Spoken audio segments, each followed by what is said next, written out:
காதல் காதல் என்னடா காதல் காதல் காதல்ல அப்படி இருக்கு அப்படின்னு பார்க்கலான்னு 2 3 நாளைக்கு முன்னாடியே பார்க்க ஆரம்பிச்சிட்டேன். ஃபர்ஸ்ட் நாள் ஃபர்ஸ்ட் டே பார்த்தேன். 2 3 நாள் போகட்டும் அப்படின்னு தான் விட்டுருந்தேன். இப்போ ஞாயிற்றுக்கிழமை அப்புறமா பார்த்ததுலேருந்தே ஒரு ஆர்வம் வந்துருச்சு. அடடே நல்லா இருக்கே, தாய்மாமன் சீரியல் எப்படி எனக்கு நல்லா மனசுக்கு டச்சுன்னு பட்டுச்சு, அதே மாதிரி இதுவும் நல்லா இருக்கே, சூப்பராக இருக்கே, நம்ம ரிவ்யூ பண்ணலாம் அப்படின்னு பண்ண ஆரம்பிச்சிருக்கேன். யாருக்கெல்லாம் இதை கண்டினியூ பண்ணலான்னா காமெண்ட்ஸில் சொல்லிடுங்க ஃப்ரெண்ட்ஸ். பாக்கியலட்சுமியை மிஸ் பண்ணோம் அப்படின்னு நினச்சி தவிச்சிட்டு இருந்த மனங்களுக்கு அருமருந்தா இப்போ வந்திருக்கு. ஆனால் அதே ஈஸ்வரி, அதே மாமியார், அதே மருமக பாக்கியலட்சுமி இந்த நாடகத்தில் சரண்யான்னு பேரை வச்சுருக்காங்க. நல்லா தான் இருக்குதுங்க. இப்போ நம்ம கங்கா, மகாநதி கங்கா இதில் சுவேத்தாவாக வர்றாங்க. நல்லா அழகாக கொழு கொழு பொம்மை மாதிரி சூப்பராக இருக்காங்கங்க. உண்மையிலே மகாநதியில் அப்படி தலை படிஞ்சு குமரனுக்கு ஏற்ற ஜோடி மாதிரி கொஞ்சம் இதாக வச்சுருந்தாங்க. இதில் ஐயோ வா சூப்பர் அப்படிங்கிற அளவுக்கு அழகாக இருக்காங்க. ஏற்கனவே அர்ஜுனை லவ் பண்ணிக்கிட்டு திரிஞ்சாங்க. இப்போ அவங்க அம்மா கிட்டே போய் சொல்கிறாரு, அம்மா அவள் ஏற்கனவே லவ் பண்ணாம்மா, இப்போ யாரை பிடிச்சிருக்குன்னு சொல்லிட்டு நான் என்னம்மா பண்ண முடியும் அப்படின்னு கேட்டு அழுகுறாங்க. அடா ஆமாங்க, ஹீரோ வந்து அர்ஜுன் இருக்காரு, ஆதவன் இருக்காங்க, அவன் தம்பி இருக்காங்க. இதில் அர்ஜுன் தாங்க நடுப்புல பயங்கர சுறுசுறுப்பு துருதுருப்புன்னு சொல்லலாம். ஏற்கனவே அவங்க எம்டியை வந்து லவ் பண்ணிக்கிட்டு இருக்காரு. ஆனால் பார்த்தீங்கன்னா இப்போ என்னன்னா இந்த பொண்ணு அத்தை பொண்ணுங்க. அத்தை பொண்ணுக்கு அத்தை மாமா அத்தை புருஷன் வந்து இல்லைங்க அவங்களோட. அதனால தங்கச்சி பிள்ளைய தான் வீட்டிலேயே வச்சு வளர்த்துக்கிட்டு இருக்காரு அர்ஜுனோட அப்பா. பாக்கியலட்சுமி புருஷன், அதாவது சாரிங்க சரண்யா புருஷன். அதனால தங்கச்சி பிள்ளைக்கு மருமையனுக்கு நெருப்பை பார்த்தா பயம்னு கல்யாணம் நின்று போகுது. இப்போ என் பொண்ணோட வாழ்க்கை என்ன ஆச்சு, உன்னை நம்பி வந்தனே அண்ணேன்னு அழுக, தங்கச்சி கதறலை துடிக்காம துடிக்கிறத பார்க்க முடியாம, என் பிள்ளைங்கள 3 பேர்ல உனக்கு யாரை பிடிச்சிருக்கோ கட்டிக்க தாயி, நான் கட்டி வைக்கிறேன் அப்படிங்கிற மாதிரி பேசுறாரு. நான் என்ன சொல்றேன், அதுக்கு பருத்தி மூட்டை குடோன்ல இருந்துக்கலாமேங்க. அப்பவே தங்கச்சி பிள்ளை ரதி மாதிரி இருக்கு. 3 பிள்ளைல அதுவும் பிள்ளைக்கு பொண்ணு கேட்டுக்கிட்டே இருக்காங்க. ஊர்ல எங்கேயுமே அமையல. அவன் எப்ப பார்த்தாலும் அப்பா அம்மா அப்பத்தா இந்த மாதிரி குடும்ப பாங்கா இருக்காரு. கண்மணி அன்புடன்ல அன்பு இருந்தாரு பாத்தீங்களா ஆரம்ப காலகட்டத்துல. இப்ப அப்படிலாம் இல்ல. இப்ப கண்மணி காலை சுத்தி வர்ற பாம்பா இருக்காரு. அது வேற விஷயம். இப்ப அதே மாதிரிதான் இப்ப அவர் ஆதவன் இருக்காங்க. அவருக்கே கட்டி வச்சிருக்கலாமே. அதை பத்தி பேசாம விட்டு ஏன் அடுத்தவங்களுக்கு கட்டி கொடுக்கணும்? இப்ப பார்த்தா அந்த பொண்ணு கையில சாவியை கொடுத்துட்றாங்க. நீ எந்த பூட்டை வேணாலும் திறந்துக்கமா, நான் அந்த பூட்டை தூக்கி உன் கையில வைக்கிறேன் அப்படின்னு சொல்ற மாதிரி பேசிடுறாங்க. இப்ப எல்லாம் கலந்து பேசுறதுக்கு முடிவு எடுத்துடுறாங்க.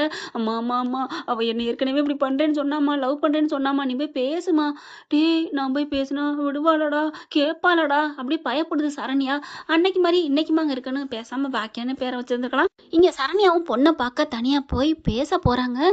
எம்மா ஸ்வேதா, நீ வந்து முடிவு பண்ணிட்டியா? முடிவு பண்ணிட்டேன் அப்படிங்கிறாங்க. என்னம்மா சொல்ற? முடிவு பண்ணிட்டேன், நான் எல்லாரும் முன்னாடி சபையில வச்சு சொல்றேன். இல்லம்மா நான் சொல்றத கேளுமா, என் பையன் ஆதவன் இருக்கான்ல, ஐயோ அத்தை எதா இருந்தாலும் நான் வந்து வெளியில வச்சு சொல்றேன், வாங்க நான் சொல்றத கேளு.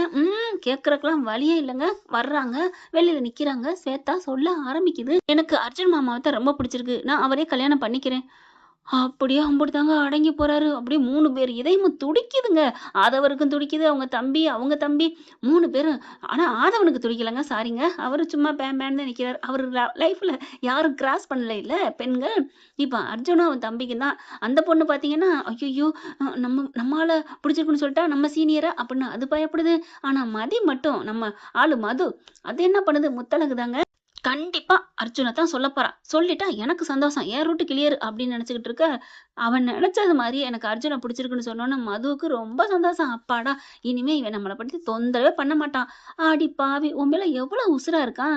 உண்மையான காதல் நிறைய பெண்களுக்கு தெரிய மாட்டேங்குதுங்க. அவங்க அப்பா சும்மா விடுவாரா என்ன? தங்கச்சிமா உன் புள்ள சொல்லிட்டா, வாமா ஸ்வேதா மனவரையில உட்காரு, உன் கழுத்துல என் புள்ள தாலி கட்டுவான் அப்படின்னு அர்ஜுன் அவங்க அம்மா அப்பாக்க, நான் என்னடா பண்ணுவேன், அந்த குட்டி பேசவே விட மாட்டேன்னுச்சுடா, நீ வேணா பேசிப்பாரு. ஐயோ நான் பேசுறதா அப்படின்னு அர்ஜுன் தவிக்கிறாரு. டேய் முடிவெடுக்கணும்டா, இது உன் வாழ்க்கை பிரச்சனைடா அப்படின்னு அவங்க அம்மா சொல்றாங்க. இல்லம்மா எனக்கு பயமா இருக்குமா, நீ அப்பாட்ட பேசு அப்படின்னு கிட்டக்க போறாங்க. அப்பா அப்பா அது வந்துப்பா என்னடா அப்படிங்கிற, என்னடான்னு பயந்துடுறேன், பாதி பாத்ரூம் போயிடுவான் போல இருக்கு.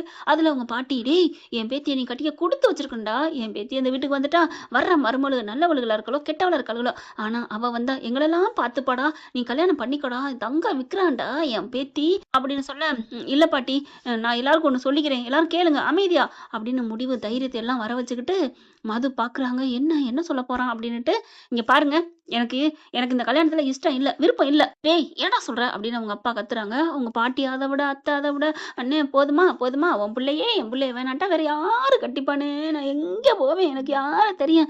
ஐயோ! ரொம்ப நடிக்காதேடி. ஏற்கனவே சிவாஜி கணேசன் நடிச்சுட்டாருடி. நாங்க பார்த்துட்டோம்டி. அப்படிதானங்க ஃப்ரெண்ட்ஸ் தோணுது. இப்ப என்ன பண்ண? டேய் என் தங்கச்சி மகடா, நான் வாக்கு குடுத்துட்டேன்டா. நீ வாக்கு குடுத்தா நீ பாக்கு வாங்கி குடு. என்னால முடியாது அப்படிங்கிறாங்க. ஏன்டா? எதுக்கு? காரணம் சொல்லு. அவளுக்கு என்னடா குறை? இங்க பார் என் சொத்துல முழு சொத்தையும் என் மருமக பேர்ல உன் பேர்ல எழுதி வைக்கிறேன்டா.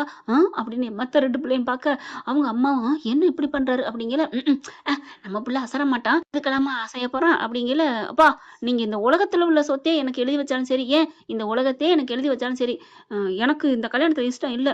ஏமாம்மா நான் உங்களை எவ்வளவு உயிருக்கு உயிரா விரும்புறேன்.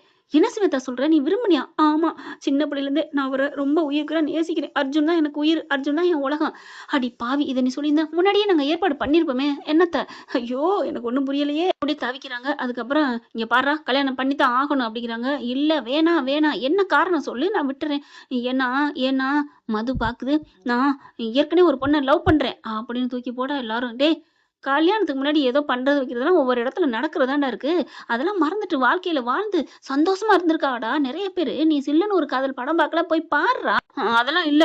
அது வந்து படத்துக்காக எடுத்திருக்கலாம். டேய் சீரியல்ல மகாநதியில பாருடா, ஃபர்ஸ்ட் காதலோட செகண்ட் காதல் டாப் ஏர் போட்டு தூக்கிட்டு இருக்குடா. அதாண்டா உண்மை காதலாம் வந்துருச்சுடா. 2வது காதல் வந்து தப்பான காதல்னு யாரா சொன்னா? ஐயோ அப்பா, என்னப்பா நீ படமும் நாடகமும் பார்த்துட்டு இப்பெல்லாம் பேசுற? என் மனசுக்குள்ள என் காதலி தான் அப்படிங்கல. ஐயோ நம்மளை பத்தி சொல்லிடுவானோ அது பயப்படுது.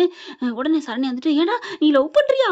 ஆமாம்மா. அப்ப அந்த பொண்ணு தானே நம்ம வீட்டுக்கு மருமகளா இருக்கணும். ஏங்க நான் சொல்றதை கேளுங்க. ஏய் என்ன நடக்குது? என்ன பேசிட்டு இருக்கா?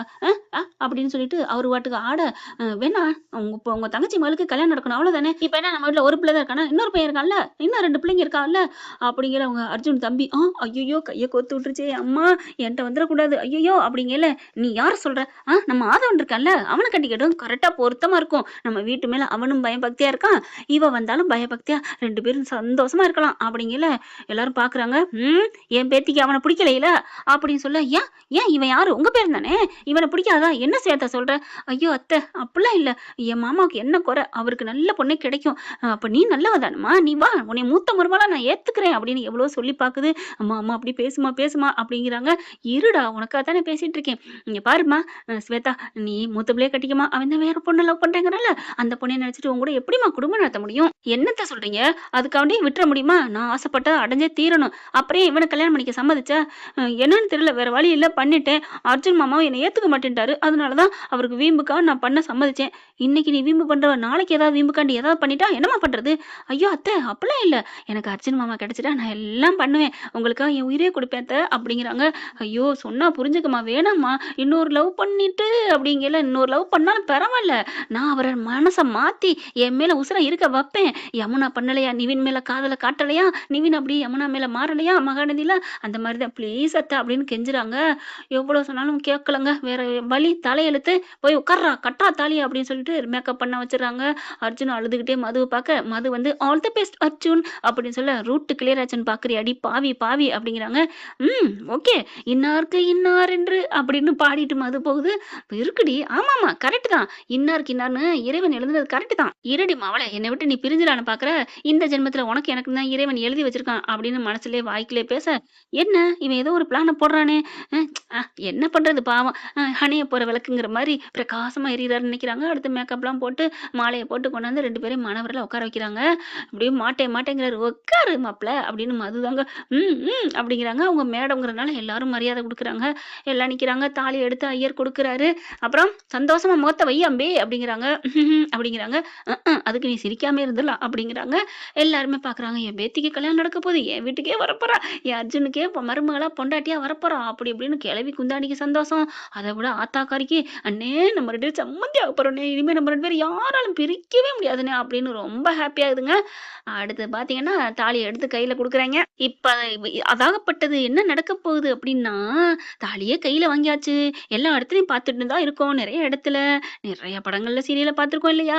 அதே மாதிரிதான் கெட்டி மேலன்னு இந்த பிள்ளை என்ன பண்ணுது, ஸ்வேதா அப்படி கண்ணை சிரிச்சுக்கிட்டு அப்படி லைட்டா தலையை குனிஞ்சு வெக்கமா குனிஞ்சு நிக்க, எல்லாரும் இப்படி பூவை தூக்கி போட, கழுத்துக்கிட்ட மாலைய கொண்டு போக, பக்கத்துல பின்னாடி நிக்கிதுங்க நம்ம மது.